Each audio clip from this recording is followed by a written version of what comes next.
बन्द' खालामनानै हावरिहाय सोनाबथिंजाय डाइभार्ट खालामनांगौ होननानै आं बुंखाबाय दानि। मोजां जादों। बेखौथ' एबार दैलाङाव हानाय नंला होननानै जास्ट नैबेखौ गाबोननिफ्राय मावसिगोन आरोखि। गाबोननिफ्राय बस्था आरो पार्कखौ बायद होसिगोन। नोंसोरो हायोब्ला मोनसे खामानि मावफानो हायो।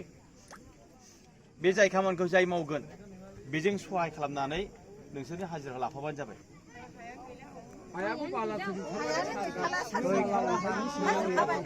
बे उननि खोथा। गोबाङानो सार बे दंग'आव थाजोबबाय हायानो बे न' बां लुनाया। दा बबेयावहाय मा थाबावनो गासिबो बाला अन्थाइ जाजोब्बाय, दैलाम जाजोब्बाय। जोङो आफादआवथ' जिबनखौ रैखा खालामनानै थाग्रोनि।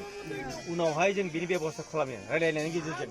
नोंसोरजों जोङो ज' रायलायलायगोन बोरै खालामब्ला मोजां जागोन नङा होमबा? एसे गोजान थांबावलाय गेले। एसे गोजान थां।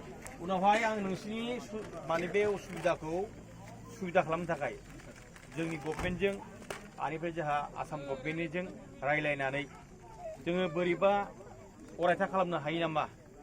नोंसिनि थानाय जायगाफोरखौ बोरैबा थिग खालामना होनो हायो नामा? बेनि बेब'स्थाखौ जों खालामगोन।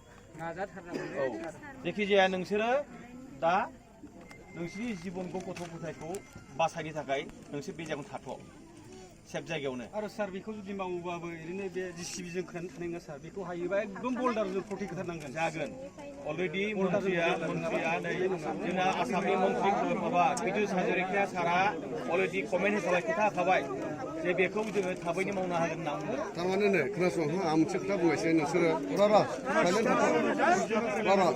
सारा दानि माबानि नैबे दा बर्थमाननि समस्यानि थाखाय नोंसोरनो मा नांगौ मा नाङा बेखौ जगार खालामो होनबाय। ओमफ्राय दा नोंसोरो दिनैनो